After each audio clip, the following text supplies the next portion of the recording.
aí, cara, beleza? Como é que vocês estão, meus amigos? Hoje é segunda-feira, uma nova semana se inicia e o nosso vídeo tá aqui dividido em 6 temas e vamos começar falando da democracia, a tão amada, sustentada pelo jornalismo que andou nas últimas horas propagando algumas desinformações, narrativas. Eu quero mostrar umas coisinhas para vocês, quero falar rapidamente sobre a mudança na PGR, algumas perguntas que não podem mais ser feitas, um texto aí que foi escrito que deu uma circulada boa, para depois falarmos do Dilma, do MST, rapidamente aí do que está acontecendo na CPI das ONGs, para depois entrarmos na agenda econômica. O Haddad vai de mal a pior. Eu quero mostrar mais algumas coisinhas. O PT, na verdade o governo Lula, vem tentando usar a sua participação em algumas empresas privadas para indicar alguns amigos. A turma da imprensa, o próprio consórcio, diz que dessa vez o Lula conseguiu inovar. No passado já era ruim. Aí veio a lei das estatais, deu uma melhorada. A turma da esquerda, né, questionou a lei das estatais no judiciário, desde então esquece, caiu por terra de novo. Só que agora o que o Lula está fazendo não existe precedente em governos passados. Depois eu quero falar rapidamente sobre o legislativo, o que a turma anda planejando, inclusive falar sobre o possível aumento do fundão para se entrarmos em eleições. A gente não comentou nos últimos dias, mas eu disse ontem, tem uma razão e a razão acho que apareceu. Saíram mais algumas notas para complementar, inclusive um editorial hoje do Estadão, que eles falam de algumas coisas que eu acho que precisam realmente de uma certa reflexão. E se der tempo no final, mas acho que não vai dar, tá tendo algumas brigas entre ministros do PT. Se der tempo a gente comenta, se não, a gente comenta quando der. Mas vamos começar.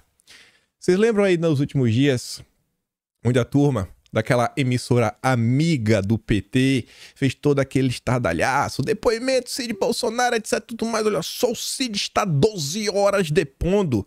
Teve um jornalista, inclusive, foi da UOL, né, que falou, não, dependendo do que o Cid falar, Bolsonaro pode sair preso. Pois bem, depoimento de Cid sobre joias só durou cerca de 3 horas. Qual foi a narrativa da época? Não, 12 horas depondo, isso, aquilo, outro, meu Deus. Aí o Poder 360 fala, pô, só durou 3 horas. Embora ele tenha ficado no prédio da corporação por 12 horas. O motivo da demora para a conclusão da oitiva, a defesa só teve acesso aos documentos da investigação no dia. E antes de entrar para mostrar para vocês quem foi que levantou essa narrativa e o que circulou na bolha da esquerda, quero só destacar um ponto. Essa nota do Poder 360, para vocês entenderem algumas coisas que se passam no Brasil, no seu segundo parágrafo fala assim, ó, o Poder 360 apurou que a defesa de Cid teve acesso aos documentos físicos da investigação, que apura o suposto esquema de venda de joias no exterior, na Mãe de Quinta, a pastas com mais de 20 mil folhas. Isso teria levado à permanência do ex-ajudante, que acompanhou a análise do inquérito, e seus advogados na sede da Polícia Federal. Olha só, há pastas com mais de 20 mil folhas. Vamos supor que o processo, todos os processos juntos, são 20 mil. Ele está falando que tem pasta, ou seja, é mais de uma com 20 mil. Mas vamos pegar só uma de 20 mil. Pra vocês entenderem, às vezes, o que se passa, né, em termos de justiça. Uma com 20 mil. Se você faz uma média onde cada página, e eu acho que é muito mais do que isso, você levar 30 segundos, estamos falando de 600 mil segundos. Se você divide 600 mil segundos por 60, para você ter a quantidade de minutos, e depois por 60, para você ter a quantidade de horas, eu fiz essa conta antes, dá 166,67 horas. Que isso dá basicamente 6,94 dias. Vamos arredondar para 7 dias. Imagine você precisar de 7 dias ininterruptos para você ler 20 mil páginas. Só pode gastar 30 segundos em cada uma. Eu acho que gasta mais do que 30, porque tem coisa que tem documento, você tem que olhar, tem que ler, às vezes tem que ler 2 vezes para entender, ainda mais essas coisas na área do direito. Então, imagina a dificuldade que são as coisas no Brasil. Você está sendo acusado de mil uma coisa. Aqui ele falou, há pastas com mais de 20 mil folhas. Então, serve aí de reflexão, porque fico pensando, rapaz, você vê quando as coisas no Brasil escalonam, e são algumas confusões assim que vocês da direita, eu acho que já tem uma opinião formada sobre o tema, aí você começa a entender porque às vezes o cara tem uma banca de advogados para uma situação, uma banca de advogados só para lidar com a imprensa, uma banca de advogados para pensar na estratégia, uma banca de advogados para o dia do depoimento, uma banca de bancas de advogado, não é um advogado que resolve tudo. Imagine o custo disso, imagine todo o desgaste que é isso. 20 mil páginas. Amigo, é conversa, viu? Mas vamos continuar. Aí, de onde que veio a narrativa da época? Tá aqui uma postagem do dia, ó. William de Luca, apresentador aí. Eu não sei se ainda tá no Globo Esporte, mas atualmente tá lá no ICL, Eduardo Moreira, novo canal da extrema esquerda, um canal assim, é um radicalismo do início até o fim. Aí tá ali, ó. Mauro Cid deu um depoimento de 12 horas para a Polícia Federal hoje. Não foi 12, foi 3. A Natuza Neri disse agora na Globo News que Cid está em fase de pré-delação e que fontes confirmam que ele entregou muita coisa nova e entregará outras em novos depoimentos. Mas vamos continuar. Ainda falando de narrativa para vocês. Olha que interessante. Carlos Bolsonaro foi até o seu Twitter e fez essa seguinte postagem. Escrevi meu primeiro livro digital, contando um pouco da introdução política de Jair Bolsonaro no mundo tecnológico, nossa participação nas redes sociais e a importância dela atualmente. Faço aqui o download. Um abraço a todos, Carlos Bolsonaro. Redes sociais de Jair Bolsonaro, o começo de tudo. Foi só isso. Ele fez essa postagem. Eu quis trazer isso aqui para mostrar para vocês, para ajudar em qualquer coisa. Não. Vamos ver uma coisa, né? Ele fez essa postagem. A imprensa nacional compartilhou, né? Divulgou o tweet do Carlos Bolsonaro e alguns comentários sobre o livro. Aí eu quero mostrar para vocês. O Estadão publicou essa manchete. Carlos Bolsonaro lança livro sobre introdução do pai nas redes sociais, preço de R$ 55. Obra que conta mais sobre a utilização das redes sociais para o crescimento da força política de Bolsonaro está disponível apenas em formato digital. Você vê que é uma manchete com um subtítulo que está descrevendo o post do Carlos Bolsonaro. Que ele só está falando, cara, ele fez isso, por isso, por isso. Aí você vai para o Poder 360. Mais um do consórcio, que também comentou sobre o tema. Carlos escreve livro sobre a introdução de Bolsonaro nas redes. Vereador e filho do ex-presidente está vendendo o começo de tudo na internet por R$ 54,90. Mais uma manchete, bem direta, factual, descrevendo o ocorrido. Aí eu falei, não, deixa eu olhar o que não é tão mainstream assim, mas bem conhecido. Aí eu fui ver se alguém na esquerda comentou. Vocês vão ver onde eu vou chegar. Aí eu achei uma postagem da esquerda. Carluxo lança seu primeiro livro. Redes sociais e Jair Bolsonaro. Essa é a manchete. Ao longo do texto, né, a esquerda dá aquela floreada narrativa, mas a manchete, de boa, ó, ele lançou o livro. Aí eu fui pro antagonista. Eu fui um pouquinho mais. Carlos Bolsonaro lança livro cheio de positividade, entre aspas. Obra fala da estratégia digital que o 02 montou para o pai nas redes sociais. Mas também é algo bem factual, bem descritivo. E a imprensa reclama muito do quê? Da polarização. A imprensa reclama do que Bolsonaro fez. A própria imprensa também, vez ou outra, mas isso não é todos os grupos, né? A Globo não reclama disso.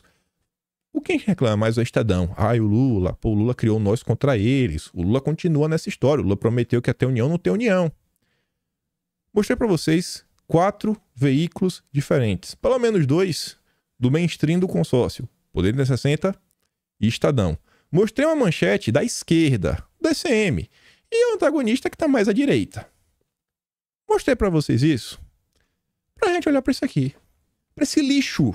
Para esse lixo. Sem citar Michele e Lula, Carlos Bolsonaro lança livro sobre início da estratégia digital do pai. Abordagem equilibrada. Aí o subtítulo. Tido pelo pai como responsável por sua chegada à presidência em 2018, vereador apresentou a obra digital de 52 páginas com conteúdo genérico. Já reclama do conteúdo. Atuação do 02 por disseminar fake news. Investigada, pronto.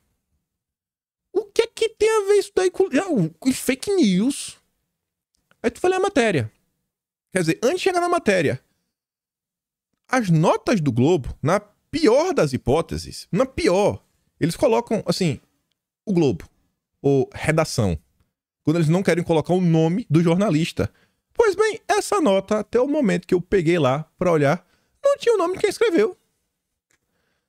não tem a coragem de colocar uma assinatura para falar que, ó, eu que tô fazendo essas críticas, eu que tô escrevendo isso daqui. Aí eu peguei um dos parágrafos, para você ver o que é a Globo. Acusado de comandar um grupo que ficou conhecido como Gabinete do Ódio. Ele é acusado. Acusado por quem? Por quem? Com base no quê? Vocês sabem muito bem, né? Mas tá lá a Globo. Eu acho que quem tá cuspindo ódio não é Carlos Bolsonaro. Durante o período que Bolsonaro foi presidente, para disseminar ataques e fake news contra adversários. Eu acho que essa nota ela está recheada de ataques e fake news. Carlos Bolsonaro usa expressões positivas em todo o texto. De acordo com o 02, a ideia de criar o blog começou para pôr fim à maré de covardia que assolava os meios de comunicação. Os primeiros posts do blog eram como pequenos raios de sol, rompendo as nuvens escuras das notícias negativas, diz um trecho. O que é que tem de mais nisso? Mas você consegue perceber o que é que a imprensa faz diariamente quando fala de Bolsonaro? E mais especificamente, o que é que a Globo faz? O que a Globo... Gente, o que a Globo está fazendo? Ela está rompendo, inclusive, com seus próprios precedentes. A Globo está passando ano, está passando mês, está passando semana e está se superando, está superando.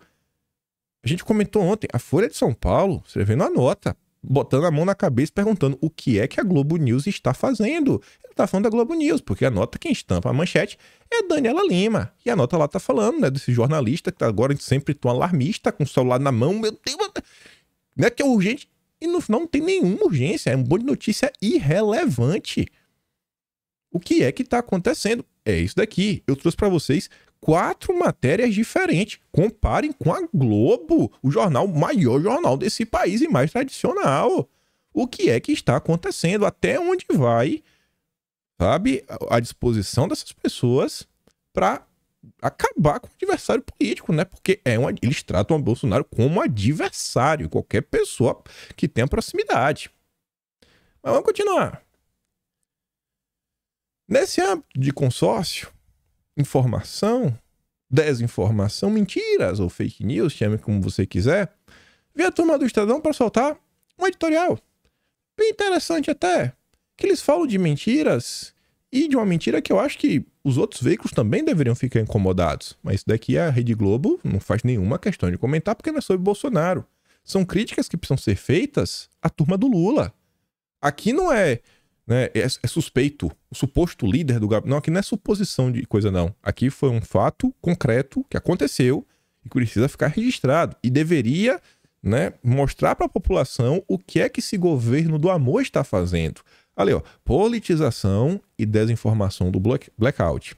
O Estadão fez um editorial para comentar sobre o que os ministros de Lula, inclusive a sua primeira-dama, fizeram aí após o apagão. Como tratar um tema técnico de maneira política, ou seja, de uma forma totalmente errada. Aí começa falando, foi um triste espetáculo, expondo os muitos danos de uma politização que ultrapassa os limites do bom senso. Ao menos 3 ministros de Estado, Minas e Energia, Alexandre Silveira, da Justiça, Flávio Dino, e da Casa Civil, que é o Rui Costa, participaram da tarefa de desinformar, disseminar insegurança e lançar dúvidas sobre a atuação da Eletrobras pós-privatização, sem contar a contribuição da primeira-dama. No mesmo dia do apagão, ela postou nas redes sociais a mensagem: a Eletrobras foi privatizada em 2022. Era só esse o tweet. Com estardalhaço, foi acionado um aparato à altura da investigação de ameaça ao Estado Democrático de Direito. Que foi o quê? Pegaram, envolveram a Polícia Federal, que abriu inquérito, junto a BIM e o GSI, para ver se não tinha algum tipo de sabotagem. E mil umas coisas, assim, o que está acontecendo? Todo no estardalhaço, aí todo mundo vendo, meu Deus, meu Deus, meu Deus. Nos dias subsequentes ao apagão, o país assistiu a um show de alarmismo e desinformação. A sensação de segurança aumentou diante da divulgação de que os detalhes sobre as causas seriam conhecidos somente 45 dias depois. Criou-se um ambiente de instabilidade em que nada coaduna com o dever à informação e a transparência do poder público em sua relação com a população. É lamentável que a difusão de teorias equivocadas tenha partido de integrantes do alto escalão do governo. É lamentável, né? É muito lamentável. Mas o que é que essa turma acusa? Os Bolsonaro... Olha o que estão fazendo. Até quando a turma vai ficar nessa? É o tempo todo as mesmas pessoas aprontando, mas eles são os grandes democratas. Aí o Estadão continua falando que o uso desse tipo de expediente é grave. É, né? Tá bom. E piora por envolver um tema complexo e difícil assimilação pela sociedade, como o sistema interligado de abastecimento de energia elétrica. Aí fala que desde 2001, em função de apagões, do racionamento, a população viu-se obrigada a conhecer alguns os termos técnicos do setor, mas não significa que eles sejam de fácil compreensão. Ou seja, trata-se de um terreno cujas versões disparatadas podem causar, em especial, apreensão. Aí o Estadão fez uma pequena retrospectiva histórica para mostrar mais um problema. Vamos ser bondosos, né? Um probleminha do que ocorreu. Interligar o sistema de transmissão foi uma escolha consciente pós-racionamento para reduzir as vulnerabilidades regionais e aproveitar os recursos disponíveis em um país continental como o Brasil. E isso é importante para um sistema interligado. Às vezes você tem uma baixa no lugar, outro lugar compensa, e você vai jogando o jogo. Só tem um estado que ainda está fora, mas está tentando resolver. Nas últimas 2 décadas, nos últimos 20 anos, houve ao menos 7 blackouts. 7 nos últimos 20 anos. Em 5, a causa foi alguma falha em linhas de transmissão, seja por defeito técnico ou como consequência de danos causados por incêndios, raios ou vento, e os outros 2 decorreram de panes em subestações. 7 eventos, 2 linha de transmissão, 2 em subestação. Nunca nenhuma sabotagem foi identificada.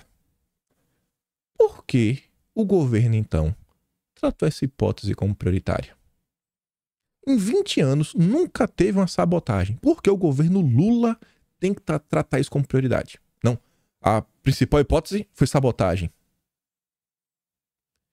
Qual a necessidade de politizar as coisas a esse ponto? Tudo neste país está sendo politizado. E é uma politização que só visa ou proteger o Lula ou atacar os adversários dele. Caso os diretores do ONS tivessem participado dos esclarecimentos públicos do governo após o evento, os aspectos técnicos poderiam ter prevalecido desde o início, desmantelando o roteiro burlesco que tratava o apagão como um atentado político. Diante de uma falha no sistema, é comum que o OMS determine, como ocorreu, redução do volume de eletricidade disponível na rede interligada para evitar danos maiores. Não tem nada a ver com possível sabotagem. No entanto, o governo Lula preferiu transformar o caso num espetáculo de desinformação. Vai ter inquérito? Não vai. Vai ter denúncia? Não vai ter nada. Nada. Quem é o acusado de chefiar o gabinete do ódio para atacar e disseminar desinformação? É o Carlos Bolsonaro. Com base no que eu não sei. Agora aqui tá claro. Aqui tá registrado. Todo mundo acompanhou o ocorrido. Infelizmente, a pantomima elétrica não é um caso isolado. A politização de assuntos técnicos, tática de oportunismo e responsabilidade, tem sido comum no país, desrespeitando o aspecto fundamental do exercício do poder no regime democrático, o dever de informar corretamente. E ai de você questione, porque se você ainda for questionar, é capaz, né, da Procuradoria da Democracia vir fazer alguns questionamentos, né? Se ficar nos questionamentos já tá bom. Aí, nessa mesma linha, talvez na linha do que a Globo fez, essa nota viralizou ontem nas redes sociais. Muita gente comentou isso daqui. Falei, rapaz, eu não acredito. Quando eu li assim, eu não acreditei. Aí eu fui olhar a nota na íntegra, né? Muita gente só colocou ali até a data. Não colocou o nome da gloriosa autora, Ana Pimentel. É o nome que eu confesso desconhecer nas minhas leituras diárias na Folha. Pô, tem o Zanin, tem a Bergamo, né? Tem a Kátia Seabra, tem o Serapião, tem o Carradub, né? Eu falei, Ana Pimentel não me é um nome tão familiar. Mas vocês vão entender. Vocês vão entender porque eu estou batendo nessa tecla do nome. Faustão não furou a fila. Questionar a universalidade do SUS é um ataque à democracia. Pronto. É um ataque ao Estado democrático de direito. Olhem as duas primeiras linhas desse texto. Depois de 6 anos de notícias preocupantes sobre o Brasil, durante o governo golpista de Michel Temer e o mandato de Bolsonaro. Governo golpista, imagina, já começou, essas são as duas primeiras linhas do texto. Governo golpista do Temer. Depois chama o Bolsonaro, né? Era 6 anos. 6 anos antes, o Brasil era a Suíça do Sul. Aí veio o governo Temer, aí virou esse caos. Antigamente, todo mundo lembra, né? O salário mínimo do Brasil era 27 mil reais. O brasileiro mais pobre andava de Land Rover. Aí veio o Temer. Depois Bolsonaro. Nossa, vocês não lembram, gente? Todo mundo tinha esgoto. Todo mundo comia picanha 4 vezes por dia. Tava tendo um congestionamento no espaço aéreo, de tanto helicóptero e avião. Aí veio o Temer, Bolsonaro, acabou o Brasil. Aí porque eu fiz questão de trazer isso daqui junto com outros assuntos. O texto é gigante. Um monte de lero. Eu mostrei o primeiro parágrafo. Vamos olhar o último. O último é aquele ali, ó. Atacar a fila de transplantes ou a universalidade do SUS é uma tentativa de enfraquecer não apenas o governo Lula, mas a democracia. Pronto. Não é só ataque à democracia. Ataque à democracia ao governo Lula. Aí apareceu quem é? A Ana Pimentel. Lá embaixo. Ana Pimentel é deputada federal pelo PT de Minas Gerais. O que está acontecendo nesse país? Quinta-feira, dia de CPMI, a Globo fez um especial, chamou até o Flávio Dino pra... E aí? Bolsonaro vai ser preso? Essa é a função do ministro de Estado? Assim, o que está acontecendo nessa relação entre o consórcio e o governo? A coisa realmente está descabida. As coisas estão num ponto que estão insustentáveis. Sustentáveis. E eu acho que tem que mostrar essas coisas para a população. Eu acho que são alguns exemplos que você mostra e fala assim, cara, olha para isso daqui, olha esses 4 veículos de imprensa, olha qual foi o tweet original, olha como a Globo, olha como a Globo, que está recebendo 57% das verbas de publicidade, segundo a própria Folha de São Paulo, olha para isso daqui. Você não acha que tem uma ligação? Depois, olha o que a Folha de São Paulo, olha o espaço que está abrindo. Será que a Folha vai abrir algum espaço, algum contraponto de um deputado conservador, algum deputado mais à direita? Talvez, né? A direita da Folha de São Paulo é o PSDB, então deve ter espaço. Chama o Baleia Rossi, Eduardo Leite, você vê um texto lá, atacando o Bolsonaro. O Bolsonaro é extrema-direita. Aí pra gente fechar aqui o pacote da democracia, uma coisa que eu falei pra vocês, matéria longa, muito pior do que esses 2 parágrafos que eu coloquei aqui, né? Dá pra sentir o drama só pela manchete. É a coisa que eu avisei. E eu espero de coração que os deputados tenham dado uma amadurecida nesses primeiros 8 meses de desgoverno, porque não adianta lá na frente falar, pô, estão distorcendo o que eu posto nas redes sociais, isso, aquilo, outro. Eu acho que agora é momento para quadruplicar a atenção na hora de falar, na hora de fazer qualquer coisa. Depois não adianta chorar pelo leite derramado e falar que o Brasil é injusto. Porque sim, o Brasil não é injusto, não, ele é muito injusto.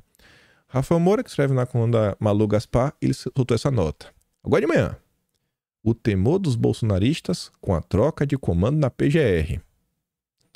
Já imaginou, né? Já dá pra entender. Sai o Aras. Vai entrar alguém e não vai ter o perfil do Aras. Não vai ter. Aí a nota termina. Eu vou começar pelo fim falando o seguinte, que no tabuleiro da sucessão da PGR, o checkmate no jogo contra Bolsonaro está agora nas mãos de Lula.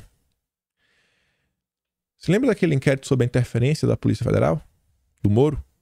A Lindora, por ela, arquivava. Mas até agora foi arquivado. Até agora. A nota fala sobre isso. Sobre a possibilidade. E agora, com a troca da PGR, a PGR voltar a se debruçar sobre esse caso. Então, o que tá ruim ainda pode piorar nos próximos tempos. O Brasil é injusto. E aí a nota relembra o que Bolsonaro falou na época do Aras, que eu acho que não vale a pena esquecer. e você vê que acho que tem relação com o dia de hoje, que fala assim, ó, sem querer desmerecer ninguém, a gente busca uma pessoa que fosse nota 7 em tudo. Não nota 10 em algo, 2 em outra. Rebateu então o presidente numa live. Bolsonaro também disse que precisava de um chefe do Ministério Público alinhado com as bandeiras nossas. E na questão ambiental, não pode ser um chita, não pode ser um radical. E que houvesse um jogo de xadrez no governo, a dama seria o Procurador-Geral da República.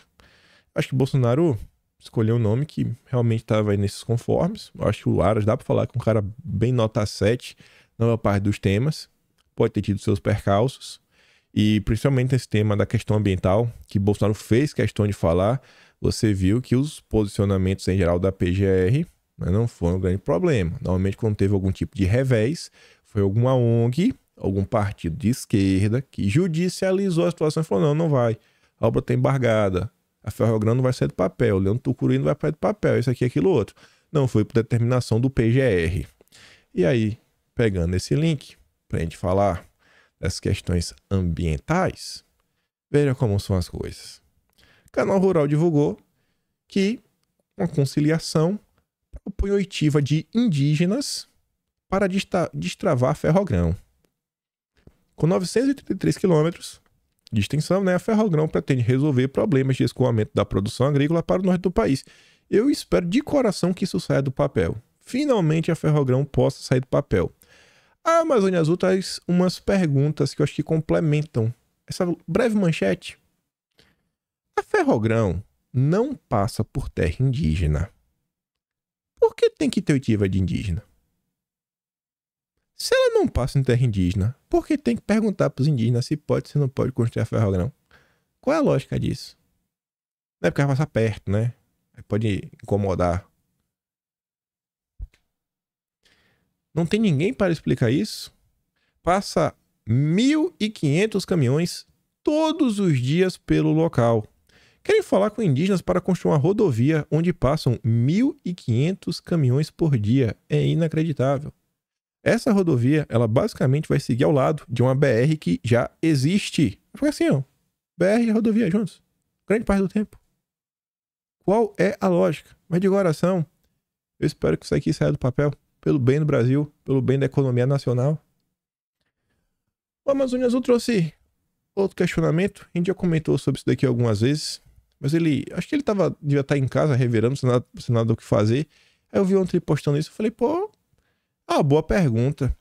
Mais uma vez ele postou aqui os gastos do ISA.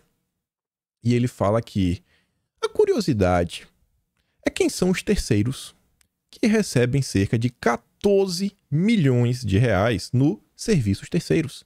Quem são os terceiros que o ISA está remunerando, né? Naquele descritivo, né? Naquela despesa chamada serviços terceiros, unidos ali 14 milhões. Quem são essas pessoas?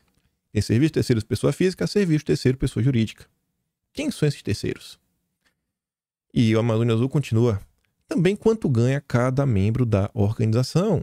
A CPI das ONGs deveria ter solicitado desde o dia 1º estes dados, sabendo que o ISA é uma OCIP, que também recebe recurso público, e deveria dar transparência total às suas contas. Aí pegando ali o link da Ferrogrão, falando dos zongueiros, ontem eu passando, eu vi um card bem interessante. A Lagrinha Brasília falando de marco temporal. Antes de definir sua posição sobre o tema, observem quem é contra. Né? Quem é contra o marco temporal. Quem acha que não deve existir e pode demarcar a terra. Se amanhã descobrir qualquer coisa, achar uma cerâmica, demarca lá uma terra. Ela falou, quem é contra o marco temporal, né? Quem é a favor da insegurança jurídica no Brasil? A turma do governo americano. É a turma ligada aos democratas. E se os democratas são contra, eu sou 100% a favor. O agronegócio é a favor do marco temporal. Bolsonaro é a favor do marco temporal. Ela fez ali um card mostrando, a PIB quer derrubar o marco temporal. O Mark Ruffles, você conhece, né? O Hulk também quer. Goiab também quer. Abramovay também quer. Guajajara também quer. E ela coloca ali um pequeno descritivo, né? Quem é Abramovay? Vice-presidente da opção no planeta. Então não é qualquer um. Goiab, patrocinada pela USAID, que é uma instituição ligada ao governo americano. Também recebe patrocínio da Fundação Ford, do ISA e outras fundações. Mark Ruffles, É porta-voz da Agenda Verde. E a PIB, também patrocinado por várias ONGs internacionais e também pela USAID. Então, deixa ser um interessantezinho. Bater um print, mostrar para alguém e falar aqui, ó. A própria esquerda. Tem setores na esquerda que acham que a gente deve manter o marco temporal. Já está na Constituição. Os deputados já votaram a favor de manter. Senado na discussão, possivelmente a favor também. Mas possivelmente vai ser derrubado no judiciário. Nesse âmbito aí que envolve terras, aqui é autoexplicativo. Só ver a manchete. Mas antes, Leonardo Coutinho, ele posta notícia, né? E fala, ó, vocês aí no Brasil, ele mora nos Estados Unidos, e não dá pra falar que o Leonardo Coutinho é aquele direitista, extremista, não. É um cara bem de boa, bem moderado. Ele seria um moderado pra imprensa. É um cara de direita. Tá ali, ó. Vocês aí no Brasil precisam prestar muita atenção nisto e no que tá por vir a partir disso. Aí tá falando do quê? Que o MST e o governo fazem uma parceria com o país vermelho e aí eles vão ajudar no movimento. Lá de fora. Investimento internacional do MST. E não é qualquer investimento. Deve vir maquinário, deve vir dinheiro. Lembrem que o Stedley estava na comitiva do Lula, lá em Pequim. Então são coisas que não são aleatórias, então pode esperar. E isso acontece num contexto que já tem um tempo que o MST vem trabalhando, inclusive, para listar suas ações na Bolsa de Valores. E o MST, na verdade o Dirceu falou isso do MST, que o MST, não lembro se o termo que eu acho que o termo que o Dirceu usa é agroecológico, ou seja, o tipo de agricultura que o MST faz, nossa, é 100% SG. Nossa, já deve estar comprando até crédito de carbono. Então, no dia que tiver qualquer tipo de regulamentação para cima do setor, que vai limitar isso, aquilo, outro, o MST está de boa para deslanchar e está apto para seguir, ter acesso a essas novas linhas de crédito, como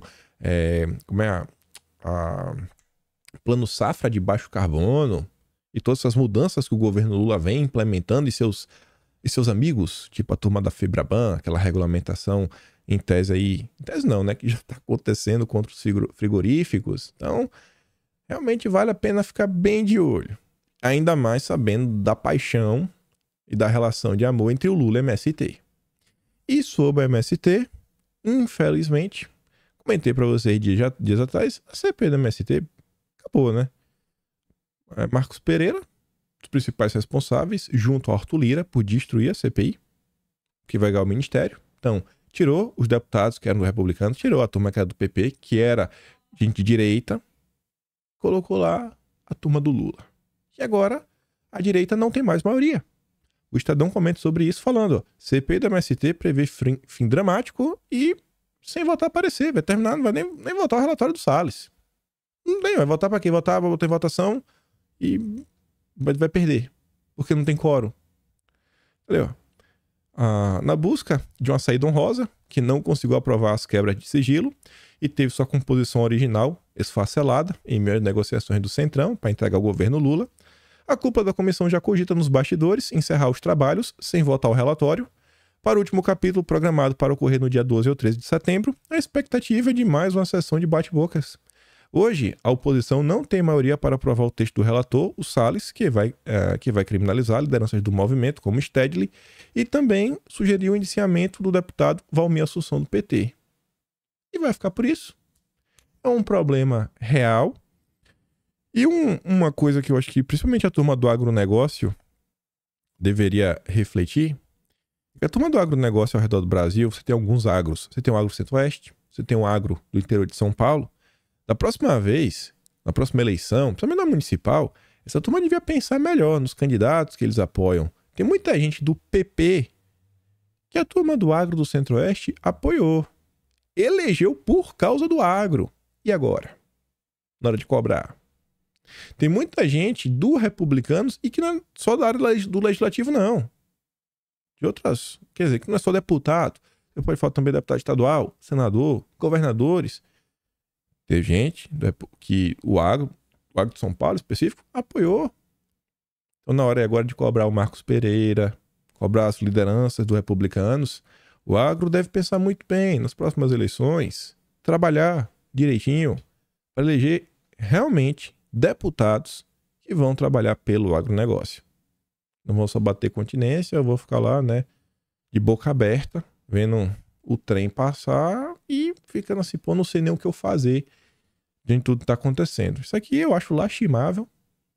Acho que a maior parte dos brasileiros não apoia o MST, não apoia. Acho que uma parte das pessoas sabe da dificuldade que é pra você ter um pedaço de terra. E a maior parte das pessoas até entende que, poxa, beleza, tem gente aí que tem busca realmente de um pedaço de terra pra ter uma família ali, uma plantação, etc. Eu não acho que a turma da MST, na maior parte, é assim. Acho que tem alguns interesses políticos. Mas ainda assim, ainda que a turma da MST esteja fazendo de bom coração, os métodos utilizados, eu acho que alguns são no mínimo, muito radicais. Mas enfim, vamos continuar que tem mais coisa. Falei para vocês que o Lula está inovando no uso de sua caneta no que diz respeito a indicações para empresas privadas. Na verdade, quem fala isso é essa nota aqui da Folha de São Paulo, que a manchete é: Lula gera temor de uso político de empresas privadas. E aí ele sai listando, inclusive dando alguns indicativos de por que é para ter medo. Aí a Folha fala assim, ó: empresas que têm um governo como acionista relevante estão preocupadas com o uso de assentos nos seus conselhos de administração e até no corpo executivo como instrumento de barganha política no Congresso. Os famosos jetons, né? Muito dinheiro. O cara ganhando aí, ó. Em jogo estão cargos que remuneram os indicados com pelo menos R$500 mil. R$500 mil por ano nos conselhos. Imagina, R$500 mil. Ah, Jesus. Dá pra ver, né, pessoal? R$500 milhões. Esse conselho é reunião uma vez por mês. Tem gente que é ministro e conselho. Meu Deus do céu. Faz o L, gente, que a vida de vocês melhora. 3 grandes companhias disseram à coluna reservadamente ver a sinalização de que essa vai ser uma tática política do governo Lula. Essas indicações para o conselho vai ser um padrão. Para elas, 2 são as principais evidências. A primeira foi o gelo que o Lula deu, o Rubens Ometo, vocês devem conhecer, da Cosan, que tem a participação grande aí na Vale. O empresário havia criticado publicamente a intenção do Lula de indicar o Guido Mantega. E aí o Lula tesourou o Ometo, não vou te encontrar. Com audiência marcada com Lula, o empresário tomou um chá de cadeira na sala de espera do Palácio do Planalto e não foi recebido. Não vou falar com você. Não vou. Você criticou o Guido Mantega. O Guido Mantega é meu amigo. Não tem conversa. Isso porque o Rubens Ometo foi o maior doador do PT. E o Lula não abriu as portas, porque ele criticou o Guido Mantega. Com a audiência marcada com Lula, o empresário tomou um chá de cadeira na sala de espera, não foi isso, tá repetido. A sinalização foi a nomeação dos ministros Aniele Franco e o Lupe, e a segunda sinalização, a Aniele e o Lupe, que a gente comentou, né, para o Conselho de Administração da Metalúrgica Tupi. Ambos foram indicados pelo BNDES, 28,19% da participação da empresa. Salário mensal, R$36 mil. Ave Maria. Desde 2016, para vocês entenderem a mudança. Não é assim, não, mas no passado não tinha isso? Não. O Lula inovou. Desde 2016, ministros de Estado estavam proibidos de ocupar cargos em conselhos de administração de estatais, por força de imposição da lei das estatais. No entanto, no fim de 22, o PCdoB ajuizou uma ação direta de inconstitucionalidade contra a restrição no Supremo e, desde então, esse reforço na remuneração de ministros, conhecido como jetons, né, voltou a valer. O governo Lula 3 inovou, no caso da Tupi e da Vale. Ele rompeu uma fronteira desde então, que é fazer indicações para empresas privadas. Até então essas indicações eram para as estatais. Agora até as privadas, que o governo tem o tipo de participação, viu os fundos de previdência, né, tem lá o BNDES Par. Agora o governo está usando tudo. O maior problema para essas companhias, no entanto, são os efeitos das indicações de pessoas politicamente expostas. Além de ferir regras de governança, a situação abre espaço para conflitos de interesse. Além disso, ainda segundo as empresas ouvidas, isso cria um outro problema: buscar no mercado conselheiros independentes que aceitem participar de decisões junto com políticos ou integrantes do governo. E aí pensa o seguinte, gente. Imagina você ser indicado por uma empresa. Imagine que essa empresa privada, ela tem uma concorrente. E o concorrente dela é um empresário que doou rios de dinheiro para o seu partido. Será que você vai trabalhar... Estou dando você como exemplo. Você é de um partido político, você foi indicado. E o cara que patrocina o teu partido é concorrente da empresa para onde você foi indicado. Será que você vai trabalhar, vai votar a sua empresa crescer cada vez mais? Ou no que tiver, né, um conflitozinho com o cara que financia o teu partido, tu vai votar contra a empresa que tu tá? Eu acho que vocês sequer participariam de um contexto desse. Mas você tá entendendo os problemas que estamos lidando no Brasil? E não são qualquer empresa, são grandes empresas. Empresas com participação grande na economia do Brasil. Olha o que está sendo feito. O Brasil está marchando a passos largos para o buraco. Para o buraco. Aquela história que o pessoal falava, né? Não. O fantasma do comunismo, né? O comunismo ia gerenciar os meios de produção. Meio similar, né? O governo comandando, dando direção para as empresas privadas. Isso vai até na linha da turma do SG, né? Você pega o mercado privado para você avançar com as agendas políticas. Enfim. Aí você fala assim, não, quer um exemplo de como você pode forçar algumas coisas? Você pega uma empresa gigantesca, essa Tupi, por exemplo. Aí você fala, sei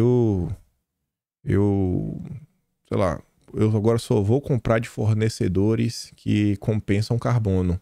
Ela é uma empresa tão grande que algumas pessoas vão falar, cara, eu não quero perder esse contrato. Tá louco que eu vou perder esse contrato? Eu vou vender que isso é até um pouco mais caro, mas eu vou fazer aqui tudo para me adaptar, começar a comprar crédito de carbono. Então você começa a reforçar políticas públicas através de decisões internas da empresa, porque a empresa é tão grande que ela acaba pautando o mercado. Então o mercado começa a fazer uma coisa, outra começa a fazer uma coisa, outra. Aí o cara já tá pagando crédito de carbono, aí ele fala, porra, eu tô pagando. Tem que botar esse logo para todo mundo, porque eu já tô adequado. Então começa a ter isso daí, começa a trazer nas licitações públicas, só vai poder participar da licitação pública quem tiver compensando o crédito de carbono. Eu já faço, eu já tenho todo o trâmite, eu vou fazer logo para ter isso mesmo. Aí aquele cara que é mais mesquinha vai e apronta. Olha o que está sendo feito. Olha qual é a política econômica do Lula. Isso aqui é inacreditável. A Folha tá falando, gente, isso aqui não tem precedentes. Não tem precedente. O Lula tá inovando. E só que a gente falou do Ometo. Grupo de empresários avalia uma oferta ao Estadão. Rubens Ometo, junto com 10 empresários, estão avaliando, né, comprar o estado de São Paulo. Tem muito tempo, desde a primeira vez que eu vi um amigo meu falando que informação era poder, ele repete isso direto. E fala também como hoje os grandes empresários no Brasil tentam ter um pezinho no consórcio. Aí você tá vendo, né? Eu não sei se vocês leem o Estadão com frequência, mas para quem lê, principalmente quando abre no computador, no canto, na lateral direita, né? Na parte ali, fica mais ou menos do meio para cima. Sempre tem uma propagandazinha que você, por mais que você desça o mouse, a propaganda fica lá. Nossa, ali é onde mais aparece a Cosan. É propaganda da Cosan o tempo inteiro que aparece naquele cantinho. Deus ideia que quem leu o Estadão já deve ter percebido. E ó, já tem umas 3 semanas que é Cosan. Eu já tô por que a Cosan tá todo dia aqui no Estadão? O Lauro Jardim veio explicar. Mas vamos continuar. Receita por Haddad não se confirma. E vai ter um déficit. Tá pior do que esperado.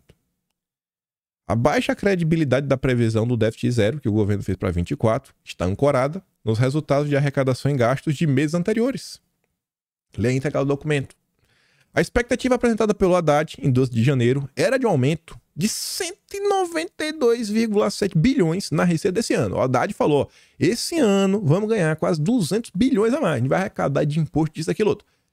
É o que o Haddad dizia. Será que é verdade? Será que aconteceu? Então, né? Falava também numa redução de despesa de 50 bi. Você somava os dois, corre 250 bilhões. Você aumentar imposto de arrecadação 192, reduzir o custo em 50, nossa, 242,7 bilhões que apareceu no cofre do governo. Só que ocorre que até julho entraram só 3,89 bi de receitas com PIS/COFINS. Para essa receita do PIS/COFINS, a previsão para o ano inteiro, 28,9. A diferença, 25 bi. Significa que de agosto a dezembro, o governo tem que conseguir, através de PIS/COFINS, boletar 25 bi para chegar na meta do Haddad, né? E um dos pontos para fechar a meta de 193, né? 200 bi, faltam 25. Se a gente seguir o padrão dos meses anteriores, fecha em 8. O Haddad previu 25. A conta do Haddad não fecha. Houve receita adicional que não estava prevista em janeiro. O imposto sobre exportação de petróleo e combustíveis. Entrou no cofre, a bagatela, 3,6 bi. Que para quem está procurando 192,7 é o nada. A soma desses dois itens rendeu 7,5 bi.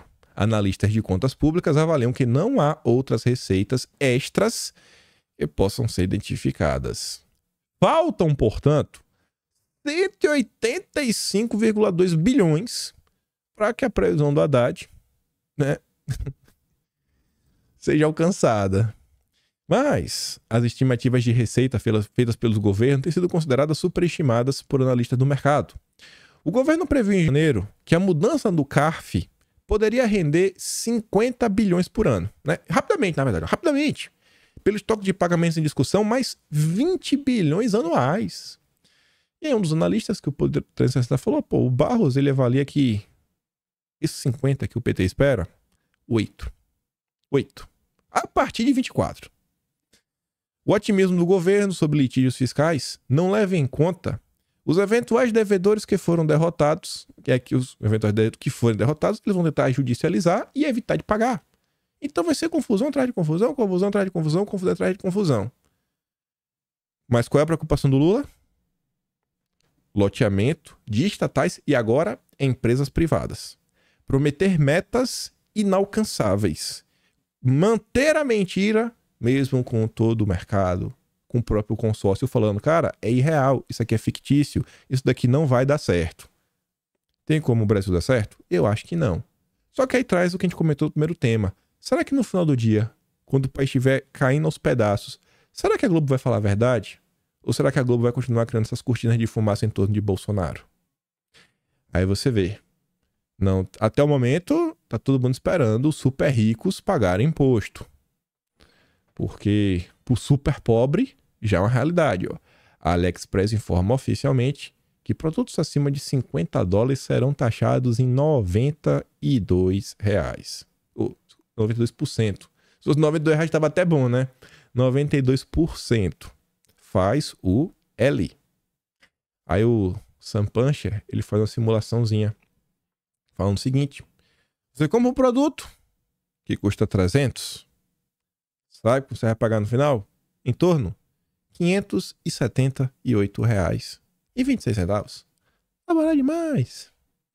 Compra acima de 50, né? Exemplo. Compra de 290 mais 10 de frete. Total 300. Imposto federal, 60%. Aí pula para 480.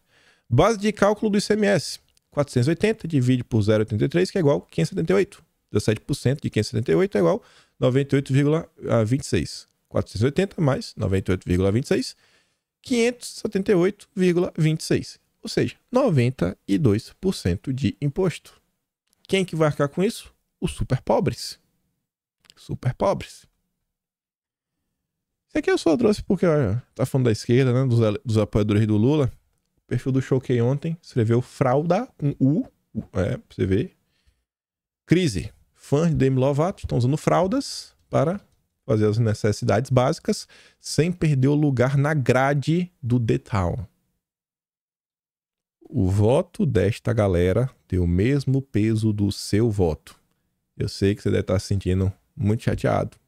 Mas é assim que são as coisas, né? Esses são os brasileiros que fazem um L. Mas eu tenho certeza que todos esses fizeram um L. Mas vamos continuar. Vamos continuar. Eu vou falar do Congresso amanhã. Vou falar do Congresso amanhã. Porque eu não quero deixar de falar do... Não quero deixar de falar de eleição. Não quero falar. Por mais que o Congresso seja um tema rápido. Eleições. Não falamos dos últimos 2 dias. Olhei aqui, lá tinha 50 minutos. Aqui precisa mais de 10 minutos. Então já vai dar umas horas. Deve dar uns 15 minutos. Mas se liga. Se liga. Eu já ia trazer outra notícia. Nos últimos dias, né? Mas eu falei, gente, tem algumas coisas que às vezes é Deus. Deus tá falando que é pra esperar. Foi até bom. Foi até bom. Porque a notícia que eu ia trazer, né, saiu antes dessa. Eu acho, né, meu achismo, que essa notícia é até uma resposta em relação às notícias que saíram nos últimos dias. Não é a primeira vez que algo sai após uma movimentação do Valdemar. E eu posso falar isso com provas e me baseando porque eu estava revisando hoje o Atlas de julho. Em julho teve um embatezinho da reforma tributária e por algumas vezes o Valdemar falava uma coisa e depois o Bolsonaro na rede social falava. Tanto que chegou no dia 23 ou foi dia 25 de julho, não lembro. Foi o dia da entrevista do Valdemar na CNN. Cara, não deu uma hora depois da entrevista, o Bolsonaro escreveu uma thread de 4 tweets rebatendo o Valdemar, que o Valdemar foi pra CNN e falou que o Bolsonaro estava errado. Falou besteira na reforma tributária, que isso, que outro, etc. Bolsonaro, sou contra, que eu sou contra. Ó, aqui por causa disso. Aí saiu na CNN, saiu no 360, e mais uma vez, ó, Bolsonaro rebate Valdemar. Que Valdemar tava demais. Aí, no último dia do mês, né, Bolsonaro já muda o discurso, ele volta na CNN, não, desculpa, ele deu entrevista na Globo News nesse dia. Aí ele fala mal de Bolsonaro, e aí no dia 31, ele vai na CNN e fala que do jeito que tá a reforma tributária, não podemos votar. Acho que foi dia 23. Aí dia 25 teve um almoço em São Paulo, lá com o Bolsonaro, o Valdemar, tava especialista, falando no Globo na época. Mas enfim, tô dando esse contexto, porque eu acho que até vai servir para auxiliar. Saiu essa nota ontem. Bolsonaro escolhe o vice de Ricardo Nunes, mas só vai anunciar em março. E a gente vem observando nos últimos dias essas movimentações da turma do Valdemar, em torno da vice lá em São Paulo. Até a Marta Suplicy levantaram. Depois que o nome da Marta Suplicy foi ventilado, Bolsonaro ligou para o Valdemar. Informou que quem vai escolher o vice será ele, mas o martelo só vai ser batido em março. Inclusive o Valdemar fez um tweet, né? Ó, gente, quem vai escolher depois dos bates aí vai ser Bolsonaro. Vai ser Bolsonaro que vai decidir. Mas mesmo depois do tweet do Valdemar falando que vai ser Bolsonaro, queria decidir, saíram novas notas do Isaac Félix, que chefia o PL de São Paulo, falando isso, aquilo, outro, etc, tudo mais. Beleza. Essa nota saiu ontem, no dia 3. Essa daqui já estava no vídeo de anteontem, do dia 1. Valdemar sugere vice não bolsonarista Ricardo Nunes para 24. E não é para não. Isso daqui é a cara do Valdemar. Falar uma coisa e fazer outra. Ele acha que ele é o mais esperto de todos. A sinalização feita nos bastidores destoa da posição pública assumida por Valdemar nas redes sociais. Ó. Na semana passada, o cacique do PL disse que seria o ex-presidente Jair Bolsonaro quem teria a palavra final. Valdemar pode deixar Bolsonaro com a palavra final. Valdemar não é besta. Valdemar pode trabalhar para criar uma situação que não sobrem opções. Tentar colocar Bolsonaro numa sinuca de bico. Valdemar tem a cara que faz isso. Valdemar, de acordo com aliados de Nunes, avalia que o prefeito precisa ter o nome mais alinhado ao centro, com penetração nas periferias, e não um bolsonarista para fazer frente à campanha do Guilherme Boulos, especialmente o eventual segundo turno da disputa. É por causa dessa avaliação que o Valdemar passou a estimular a indicação da Marta Suplicy. Valdemar chegou a ligar para Marta, conversou com ela sobre o tema, segundo o relato feito por Nunes, aliados. A ex-prefeita descartou a filiação do PL para viabilizar a composição da chapa, mas deixou em aberta a possibilidade de sair como vice do atual prefeito. Valdemar disse que ela não precisaria se lançar ao cargo pela legenda. A articulação deixou enfurecida a ala bolsonarista do PL. Na prefeitura, aliados de Nunes dão como certo o apoio de Valdemar e da ala liderada por ele dentro do PL. Isso, a campanha do prefeito. Para esse grupo, resta apenas assegurar o apoio de Bolsonaro a Nunes e, com isso, evitar uma candidatura bolsonarista independente que possa tirar votos do atual prefeito. A única coisa que que Valdemar precisa garantir é ir postergando, para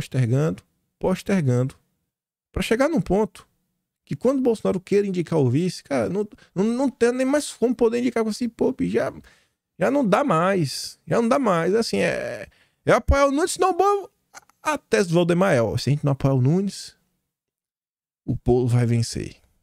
O Valdemar quer fazer Bolsonaro de refém. É o que ele tá fazendo. Só não vê quem não quer. Valdemar com apoio do Duda Lima, o seu braço direito, que é quem tá chefiando toda a parte de campanha de marketing do Ricardo Nunes. Até agora não teve nenhuma entrega, nenhuma sinalização. Querem um apoio sem entregar nada. É só notinha falando, não, isso aqui é aquilo outro, etc e tudo mais. Não foi... É porque assim, sabe? Vendo o que aconteceu em 2020, era que eu penso, sabe, Ricardo Nunes? Bem, lava as mãos. Lança o candidato. Eu duvido que o Valdemar deixaria lançar um candidato pelo PL. Ele ia barrar a candidatura. Não vou. Mas também se o Valdemar barrar, ele votou logo é nulo. Deixa o Boulos vencer. Pra ficar do jeito que tá, pelo menos uma vez. E pelo menos ninguém ficar reclamando depois, né? Ali, ó. Apoiando lá o Ricardo Nunes. Então pronto, vai aí, se vira. O Ricardo Nunes não quer se descolar, não quer entregar nada. Deixa ele se virar. Aí junta essa, você nota assim, será que o Valdemar? Será, Valdemar? Aí você junta com essa, ó. PL estuda alianças com petistas em 24 e movimento desagrada bolsonaristas. A cúpula da legenda dirigida pelo Valdemar avalia que os cenários locais podem conduzir alianças com candidatos do PT ou apoio de petistas a nomes do próprio PL em 24.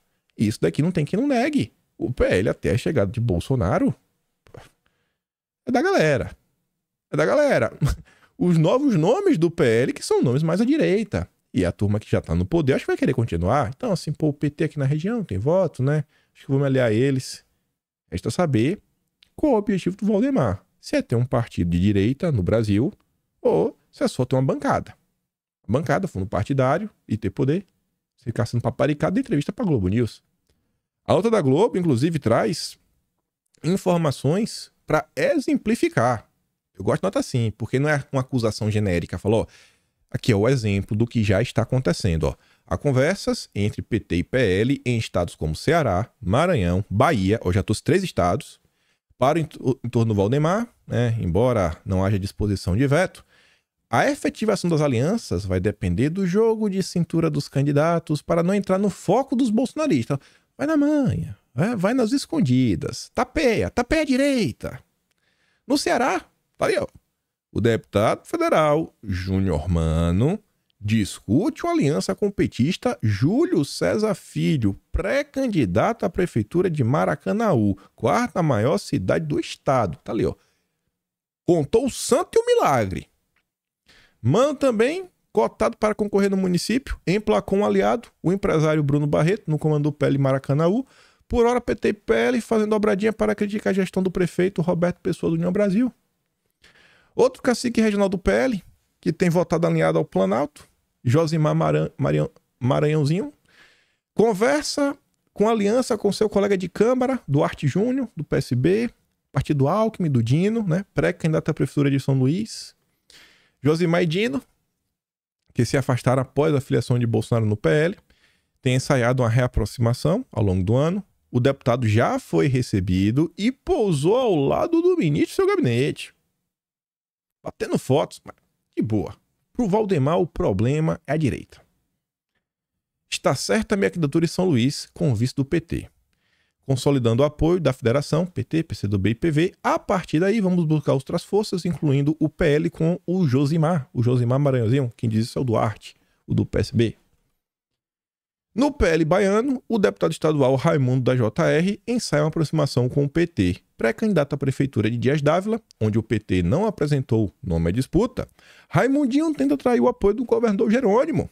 No último mês, o deputado anunciou a indicação de emendas à saúde no município e um projeto de tratamento de água tocado pela Embasa, Empresa Estadual de Saneamento. Ao agradecer a Jerônimo pela ação, chamou de grande líder. Líderzaço. Líderzaço. Então daí, ninguém esperava que o PL fosse se tornar o grande partido conservador. Mas eu acho que o Valdemar, né, entre tudo e tão pouco, não precisa ser 8 nem 80. Eu acho que o Valdemar está muito mais perto do 8 do que do 80. Então eu acho que o Valdemar precisa pelo menos ir pro 40. Ficar no meio, porque acho que nem no meio termo tá. A coisa tá começando a ficar meio feia. Meio feia. Ao redor do Brasil. E você vê. Governo está de braços abertos para o PL. Quem diz é o Randolph. Nessa mesma nota, o Randolph diz que não tem chance do Juscelino sair do governo. E aí, para comentar sobre isso e chegar no final do vídeo, vai gastar mais uns 5 minutos. Hoje o Estadão soltou um editorial que eu acho que o Valdemar devia ler. Ler, refletir, se perguntar se ele está seguindo no caminho certo, se perguntar o que é que ele quer para o futuro do próprio PL. O Estadão fala assim, ó, um partido a serviço de Lula. Não existe partido político no Brasil. O único partido com cabeça, tronco e membro é o PT. Disse há pouco o presidente Lula. O restante é uma cooperativa de deputados que se juntam nas eleições. Descontando o simplismo retórico, é forçoso reconhecer nessa ponderação, por humilhante que seja, para a democracia do Brasil, bicho, essa fala do Lula é verdade. Tem um fundo substancioso de verdade. Não tem partido político. É uma cooperativa. Então, assim, você vê, não dá nem pra falar, não pode nem falar que é um monopólio, porque não é que o PT monopolizou, é que não tem concorrente. Ninguém. A solução é tão óbvia. É tão óbvia, mas ninguém quer seguir a solução óbvia. Porque os interesses, eu não sei por onde passam. Você vê, tem uma avenida aberta para ser surfada no país. Você vê diariamente um grupo de pessoas gigantesco na sociedade que tem convicções, tem um desejo de mudança em torno de pautas claras, mas não tem um partido para falar. Vocês têm uma casa. Aqui vai ser a casa de vocês. Nós temos uma agenda clara. Não, é a cooperativa. O PT foi uma das peças-chave na direita já. O partido só pede para o PMDB em volume de filiados, mas é a única grande legenda em que esses filiados contribuem expressivamente para a sua sustentação. Vocês acham que se tivesse um partido verdadeiramente de direita, vendo o caso do Pix, vocês vão me falar que a turma da direita não ia colar junto? Não precisa nem falar, né? A realidade está aí para provar. E o Valdemar não consegue enxergar o óbvio. É também a única com militância disciplinada em escala nacional.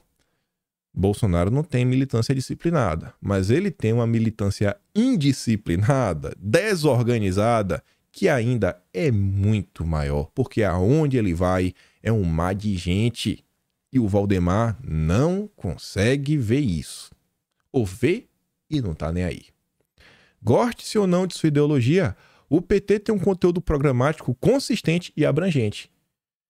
Esses dias eu fiquei conversando com um amigo e ele tava me falando, né? Falou, o PL lá, a gente batendo papo. Ele falou, pô, ele chegou pra mim, tu viu lá o PL jovem? Eu falei, vi. Ele falou, cara, ele chegou pra mim, né? Tu acha o quê? Eu falei, pô, eu acho bom, né? Falar com mais gente, grupos assim específicos, falar com jovem. E o cara falou, não, isso não é ruim não. Mas o que é que o PL vai falar pro jovem? Aí eu parei assim, né? Eu falei, boa pergunta. Boa pergunta. Aí ele chegou, qual é a agenda do PL? Não sei. Qual é o problema do PL? Não sei. Até agora ninguém sabe. Até agora tem dúvida não. Qual é o problema do PL? Ele falou, pô, é muito bacana você fazer, PL mulher, etc. Mas se o partido não tem uma agenda, não tem um plano, não tem um direcionamento, você tá rodando. E essa coisa aqui... Eu ouvi uma frase uma vez, um amigo meu, que só fala besteira. Foi uma coisa que ele me falou na vida, que é assim, que pra quem não sabe pra onde quer ir, não importa a direção que você ande, você continua perdido. Mas enfim, o resultado está nas urnas. Na Nova República, o PT disputou todos os segundos turnos à presidência. Olhando PT e Bolsonaro, 22. Quem Bolsonaro não apoiou, que ou não venceu, ou era o segundo colocado. Eu acho que é exatamente isso. Nos últimos 20 anos, o país governou o país por quase 14 e agora tem um mandato de mais 4. Vocês acham que Bolsonaro, esse movimento que Bolsonaro encabeça, ele vai desaparecer amanhã? Eu acho que não vai. Aí lá para as tantas, o segundo e último parágrafo, o Estadão fala assim, ó, o PT tem muitos afiliados, mas pouca democracia. Na hora de escolher candidatos, não há disputas, não há primárias, há só dedo indicador de Lula. Parece que é o que o Valdemar vem tentando fazer. Ele fala que não, vai ser tal pessoa, né? Vou dividir o poder, mas no final do dia ele fica minando. Ele disputa a presidência da República, desde a democratização, quando barrado, blá, blá. Na esquerda, a ambição hegemônica no PT abastardou o debate e articulação de propostas sérias. O Valdemar tem nas mãos a possibilidade de criar propostas sérias. Tem uma agenda, um programa de país. Não tem ninguém falando disso. Ninguém. E a população não se enxerga em nenhum partido. Se esse partido tão antirrepublicano é o único com cabeça, tronco e membro, como diz Lula, não surpreende o seu ato falho. Não existe partido político no Brasil. Quer dizer, legendas existem, até demais, mas ou não são suficientemente íntegras ou não são suficientemente fortes. O PT é forte, mas com sua falta de integridade foi um dos grandes responsáveis por esse deserto de alternativas. E a julgar pela sua mais recente resolução, continuará sendo, que é a resolução do, cara, já vai trabalhar pela reeleição do Lula. O projeto tá claro desde agora. Qual é o projeto do PL? Não sei. Porque todo dia Valdemar vem lero-lero, Bolsonaro vai dar direcionamento. E todo dia sai uma nota mostrando que o Valdemar anda fazendo quando não tem ninguém vendo. Sim, eu acho que são questionamentos que têm que ser feitos. É coisa também que eu acho que os deputados que foram eleitos, eles não têm poder de ordenar, mas se organizar bem o meio de campo, eu acho que consegue ter. Eu vi que tem alguns deputados do PL que estão trabalhando em alguns diretórios, ou a galera se juntou naquele estado, vou mandar. Direcionando pra cá, pra lá, etc, tudo mais. Óbvio que também não dá pra ver tudo, toda a cidade do Brasil, etc. Mas precisa, às vezes, dar um sacode, né? Uma chacoalhada. E a cidade de São Paulo é a joia da coroa. Quero ver o que o Valdemar vai fazer. Ainda mais porque, além de ser o maior colégio eleitoral do país, em termos de município, já pensou Boulos na prefeitura, Lula no governo federal e o Tarcísio no meio. Sanduichado. E eu acho que São Paulo, para 26, é muito importante. Para a gente chegar em 26, a gente vai passar por 23, tem que terminar esse ano, tem o ano de 2024, as eleições de 2024, 2025, com a nova disputa da presidência da Câmara, do Senado, para chegar em 26. Olha o chão a ser percorrido. É muita coisa. E no Brasil não tem tempo, né, para descansar. É emoção todo santo dia. Enfim, deixei alguns questionamentos, algumas reflexões. Eu acho que são pertinentes. Se gosta do meu trabalho, quer me apoiar mais, passa no meu canal. Tem um botão de valeu. Tem o P na inscrição, tem o Atlas Brasileiro, kimpam.com.br, o maior registro da história brasileira desde 1º de janeiro deste ano. E daquela curtida compartilhada, né? Marota. E espero poder ver vocês amanhã. Aquele grande beijo, abraço, tamo juntos. Valeu, meus amigos.